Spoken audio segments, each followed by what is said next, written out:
Bonjour à tous, alors je vous propose aujourd'hui, veille du bac, un exercice pour le bac STI 2D 2018, donc c'est Métropole en septembre. Donc c'est un QCM, pas de justification bien sûr, nous on va les faire. Vous avez 4 questions, 2 questions sur les complexes, les deux premières, ensuite une variable aléatoire qui suit la loi uniforme et une recherche d'intégrale. Donc on est parti, première question, les complexes, à chaque fois vous avez une seule des 4 réponses qui est exacte, à vous de trouver laquelle. Une forme exponentielle du complexe moins 3 plus i racine de 3 et on vous propose donc 4 propositions. Alors, on va faire ça à la main, puis après je vais vous montrer un petit peu la machine, comment on peut peut-être le faire. Donc, première chose, tout d'abord, bon là c'est quand même des calculs qui vont être relativement simples, donc on va tout de suite s'occuper de moins 3 plus i racine de 3. D'accord, donc ça c'est un complexe sous la forme a plus ib. D'accord, a plus ib, avec a c'est la partie réelle, a c'est moins 3 et b c'est racine de 3. D'après le cours, le module de moins 3 plus i racine de 3, c'est la racine carrée de a carré plus b carré, c'est-à-dire la partie réelle au carré plus la partie imaginaire au carré. Ça me donne racine de moins 3 au carré plus racine de 3 au carré, ce qui donne donc racine de, attention, moins 3 au carré ça fait 9 plus 3. Si vous avez des doutes, vous faites tout la machine, vous tapez tout ça, ça fait racine de 12. 12 c'est 3 fois 4, donc on peut sortir 4, c'est 2 racines de 3. Donc déjà, première chose, alors qu'est-ce qu'on peut éliminer? Alors il y a une forme qu'on peut éliminer par contre, j'aurais dû même le dire tout de suite, directement, parce que ici vous avez un moins. D'accord? Et une forme exponentielle, c'est une forme r, e, i, θ, avec r ici un nombre positif. D'accord? Et θ, c'est un réel, d'accord? C'est l'argument. Donc ici déjà, vous ne pouvez pas répondre ceci. Même si les deux complexes sont égaux, certainement que moins 2 racine de 3 ei, e moins i pi sur 6, c'est égal à moins 3 plus i racine de 3, j'en doute pas. Mais ça n'est pas une forme exponentielle. Donc on l'élimine. Ensuite, le racine de 12, bon, bah, il n'a pas été transformé, mais ce n'est pas une faute. Donc jusque-là, la différence va se jouer au niveau des arguments. Vous avez 3 arguments proposés, pi sur 6, 5 pi sur 6, moins 5 pi sur 6. Donc on peut dire même sans aucun calcul d'ailleurs, c'est qu'ici, dans la famille pi sur 6, il est en haut à droite. Il est ici au niveau du 1,5, ici. Voilà. Donc il a un cosinus positif et un sinus positif. Ça veut dire qu'un complexe qui aurait pour argument pi sur 6 aurait partie réelle positive, partie imaginaire positive. Ici, ce n'est pas le cas, vous voyez. Moins 3 plus i racine de 3, vous avez une partie réelle négative. Donc déjà, ça ne peut pas être le deuxième. On aurait pu le dire même dès la première seconde. D'accord? Ensuite, en face, on va trouver, il faut le savoir, pi moins pi sur 6, c'est-à-dire 5 pi sur 6, qui a ici, lui, une partie réelle négative et une partie imaginaire positive. Donc, pas de problème, ça peut peut-être être celui-là, puisqu'ici, moins 3 est bien négatif et racine de 3 est positif. On vous propose moins 5 pi sur 6. Alors, moins 5 pi sur 6, c'est en dessous. C'est ici. Dans une partie où les parties réelles sont négatives et les parties imaginaires aussi. Et ça ne va pas, vous voyez, mon complexe de départ a une partie imaginaire positive. J'avais dit c'était racine de 3. Donc ça ne peut pas être un complexe dont l'argument est pi sur 6. Donc ça élimine ici le moins 5 pi sur 6. Ouais. Et vous voyez, il ne vous en reste qu'un seul de bon. Voilà, ça c'est pour ceux qui connaissent bien la signification un petit peu des arguments. Alors après, vous pouvez tout simplement faire les calculs. Un argument, le cosinus de θ, de l'argument, ça sera donc la partie réelle, donc a divisé par le module. Donc a divisé par 2 racines de 3. A c'est moins 3. Ça fait moins 3 sur 2 racines de 3. D'accord? Alors on peut le mettre en évidence autrement. Si vous ne voulez pas faire a divisé par le module et b divisé par le module, je vais vous montrer. Là vous avez racine de 3 sur 2 racines. Vous pouvez factoriser votre complexe par 2 racines de 3. D'accord? Ça fait moins 3 plus i racine de 3 égale 2 racines de 3 facteur 2, moins 3 sur 2 racines de 3 plus i racine de 3 sur 2 racines de 3. Et vous retrouvez les deux nombres que j'ai ici. Alors là, on simplifie. Ce n'est pas si simple parce qu'on a ici 3 et racine de 3. Il faut savoir que 3, c'est racine de 3 fois racine de 3. Pourquoi je dis ça? Parce qu'on va pouvoir simplifier. Et donc, il vous reste moins racine de 3 sur 2. Et l'autre, il vous restera 1,5. Donc un sinus 1,5, tout de suite, on sait qu'on est dans la famille pi sur 6. Sinus positif, on est en haut. Par contre, un cosinus ici, négatif. Donc on est à gauche. Et voilà pourquoi l'argument, c'est 5pi sur 6. Donc on a bien un argument 5pi sur 6, un module 2 racine de 3, donc la forme exponentielle, c'est 2 racine de 3 EI, pi sur 5pi sur 6. Vous pouvez le faire aussi à la calculatrice directement. Alors il faut avoir cette Casio, vous allez voir, c'est pas top. Ma Casio 35 Plus ne marche plus, donc on va faire avec celle-là. Ici, comment faire? Vous rentrez votre complexe. Donc c'est simple. Et vous allez dans le menu Options. Options, vous avez complexe ici. Et vous avez l'argument. Et ici, apps, c'est le module. Donc vous pouvez taper apps. Ça vous donnera, je vais vous montrer apps, donc de moins 3 plus. Alors le i est ici, au-dessus du 0. Plus i racine de 3. Comme ça, vous avez tout de suite le calcul du module. Bon, dans cette machine, ça donne des valeurs approchées. Dans les machines nouvelles, vous aurez exactement 2 racines de 3. Vous pouvez tester. Si vous voulez l'argument, vous remplacez, vous revenez en arrière, à la place d'apps, vous mettez argument. Voilà. Et vous aurez 2,61. Alors, 2,61, sur les nouveaux modèles, c'est marqué. Vous verrez aussi tester, il y a marqué 5pi sur 6. Voilà, donc vous voyez que ça va très vite. Si vous voulez faire les deux d'un coup, vous allez dans le menu d'après, ici vous avez quelque chose qui transforme en forme exponentielle. C'est R, ici vous avez un petit dessin R avec un angle θ. Vous revenez en arrière, je vais vous montrer, c'est très très pratique. Ici vous effacez, vous mettez ceci. C'est dans l'autre sens, pardon. Il faut d'abord rentrer le complexe de mémoire et ensuite on tape ceci et vous allez voir, on écrit en première ligne le module et en deuxième ligne l'argument. Si vous avez les machines récentes, vous aurez exactement 2 racines de 3 qui va s'écrire et 5pi sur 6. Je vais vous montrer ça sur Texas, ça vous donnera une petite idée. Donc voici, je fais moins 3 plus, donc je vais taper i, alors le i est ici, voilà, racine de 3. Vous allez ensuite, bon ça c'est bon, on l'entre, vous allez dans maths et vous avez un mode complexe. Le troisième là aussi. Et vous avez les mêmes choses. Ici, vous avez partie, donc conjugué, partie réelle, partie imaginaire. L'angle, ça donne l'argument. Apps, ça donnera le module et vous pouvez transformer en polaire. Polaire, c'est donc, ça va vous donner en premier le module. Et vous voyez, vous avez exactement la réponse qui s'écrit. Rien à faire. C'est des points donnés pour ceux qui savent faire ça.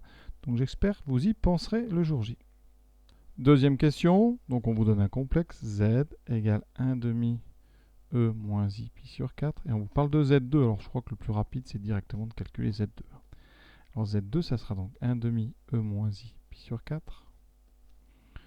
Donc on a un produit au carré. Donc le demi va être au carré, ce qui me donne un quart. Et ici, propriété, quand on met un EIθ au carré, le carré peut rentrer en coefficient. Ça fait EI 2θ. Donc ici, j'aurai E moins I pi sur 4 fois 2.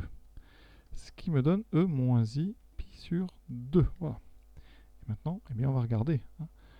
Ici, ce complexe, je vous rappelle que EIθ, c'est cos θ plus I sinus θ. Donc ici, Z2, c'est 1 quart fois cosinus moins pi sur 2 plus I sinus moins pi sur 2. Voilà. Et vous savez, cosinus pi sur 2, c'est 0. Sinus moins pi sur 2, donc on est en bas, donc c'est moins 1. Donc ça fait moins I, il reste moins I sur 4, c'est-à-dire moins 1 quart fois I. Donc, ce complexe, ce n'est pas un réel, c'est un imaginaire pur même, donc déjà, voilà. Son module n'est pas 1, son module, dès le début, vous avez un demi ici, donc au carré, son module fera un quart. Pardon, c'est pas ça que je voulais rayer, c'est l'autre, voilà. Ensuite, sa partie imaginaire n'est pas positive, vous avez un moins. Et les deux parties réelles nulles, oui, vous voyez, parce qu'on a ici, on n'a pas de termes qui n'ont pas de I, donc voilà, très simple. Regardez sur une Texas, vous ferez pareil, sur les Casio, c'est vraiment, ça fonctionne la même chose. Vous tapez 1 demi. Donc 1 demi, je vais ça va plus vite, voilà, fois EI, vous tapez indirect. L'exponentielle, vous trouvez ici. Vous mettez un I, voilà. Parenthèse, vous mettez moins pi sur 4. Vous le trouverez ce pi au niveau de la touche trig, vous voyez, juste au-dessus, sur en bleu là. Donc voilà, pi divisé et par 4. Voilà. Ça, c'est votre complexe. Vous le mettez au carré. Vous embêtez pas, vous tapez carré.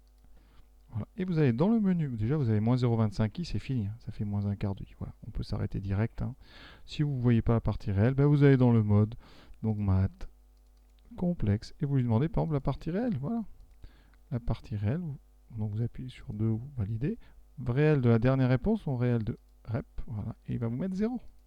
Et voilà, vous voyez, le tour est joué. Troisième question, une variable aléatoire t suit la loi uniforme sur un intervalle de la forme 2x. Alors là, compliqué parce que on n'a pas le x. D'accord? Et on vous dit que la probabilité que cette variable aléatoire valent entre 2 et 3, c'est 1/4. Alors, essayons de répondre de façon logique sans rentrer dans des formules compliquées. La loi uniforme, c'est une loi qui est valable sur un intervalle. Hein, et donc, c'est juste la largeur de l'intervalle qui compte. Ça veut dire qu'ici, de 2 à x, vous avez une certaine fonction de densité. Voilà. Et vous savez que ici, l'aire totale doit faire 1. D'accord? Et vous, de 2 à 3, vous avez déjà 25%. C'est-à-dire 1/4. Donc, conséquence, eh bien, pour avoir 100%, eh bien, vous devez donc rajouter 3 fois ça. Donc ici, il y a entre 2 et 3, vous avez un écart de 1. Vous devez rajouter donc un écart de 3 pour arriver à 100%. Donc 2, 3, 4, 5. Donc x égale 6. Voilà, la question est terminée si vous avez un petit peu compris le principe d'uniformité de cette loi. Donc réponse B.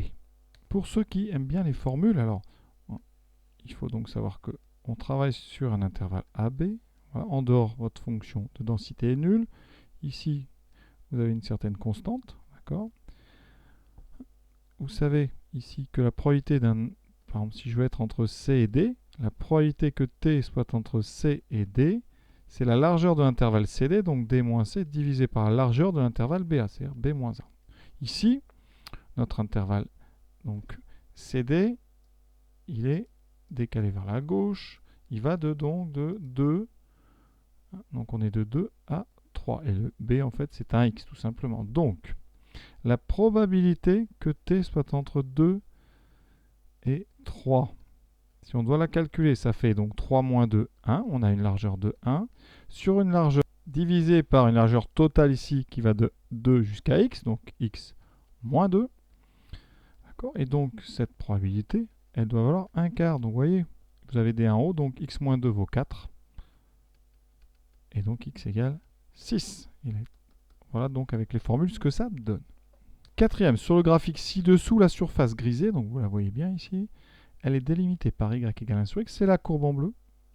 Par l'axe des abscisses, c'est la droite ici horizontale. Hein, et les droites, donc x égale E et x égale A. Donc ici, x égale E, là, je vais les mettre, vous les montrer bien. Donc ça ici, c'est x égale E, et ça, c'est x égale A. Voilà. Le domaine, donc, il est bien grisé. Et on vous demande eh bien, l'aire de ce domaine hein, en unité d'aire. Qu'est-ce qu'une unité d'aire? Eh bien, dans un repère, l'unité d'aire, ça représente l'aire de ce carré. Le carré ici qui a pour largeur une unité et pour hauteur une unité. Donc ça, l'aire donc de ici ça a l'air d'être un carré, c'est une unité d'aire. D'accord? Ça peut être des rectangles, si votre repère n'est pas orthonormal, s'il est juste orthogonal, etc. Ça peut même, alors quand on fait des repères des fois qui ne sont pas ortho, vous pouvez même avoir des pavés, c'est-à-dire plutôt des parallélogrammes, d'accord? Donc ici, nous, on est sur les repères orthogonaux, donc on a une unité d'aire, ça reste ici, c'est des carrés, donc on va bêtement compter des carrés parce que c'est gradué vraiment de 1 en 1. En fait, on vous demande parmi les 4 nombres ici, donc 2e, 2e carré, 3e, e carré, lequel va donner une aire de cette zone ici, donc grise, entre 1 et 1,5. Alors, on ne mesure pas sur le dessin, ça dépend de la valeur de A, donc ça peut être plus ou moins grand. Et donc, eh bien, ce que je vous propose, c'est de calculer l'intégrale. Parce que l'aire, on a vu, l'aire ici, pour calculer l'aire qui a sous une fonction positive, il faut faire l'intégrale. L'intégrale ici de E jusqu'à A, de la fonction qui est 1 sur x. Alors, c'est pas difficile parce que la primitive de 1 sur x, vous le connaissez, c'est ln de x. Donc ça fait ln de x entre e et 1. Je vous rappelle, à la dérivée de la fonction ln de x, c'est 1 sur x. Ça, c'est à retenir. Et donc, ça veut dire que cette aire ici, en unité d'aire, parce que quand on intègre avec ce système, ça donne des unités d'aire, eh bien, ça donnera donc ln en A moins ln en E. Et en E, le logarithme vaut 1. Ça, c'est pareil, c'est du cours. Si vous avez un doute, vous tapez ça à la machine. Ça fait ln de A moins 1. Et donc, on peut tester pour les 4 nombres qu'on vous donne, lequel va donner ici une aire entre 1 et 1,5. Après, vous prenez n'importe quelle machine et vous essayez de voir lequel des 3 va donner un ln de A moins 1 entre 1 et 1,5. Donc, je fais ln de 2e. Alors, E, vous faites E1, voilà. Vous fermez la parenthèse, moins 1. Ça donne 0,69. C'est pas bon. On n'est pas entre 1 et 1,5. On continue. ln, donc, bougez pas, je vais pas mettre de parenthèse, 2e carré, 2e carré. On descend, on ferme la parenthèse, moins 1. 1,69, c'est pas bon. Maintenant, ln de 3e.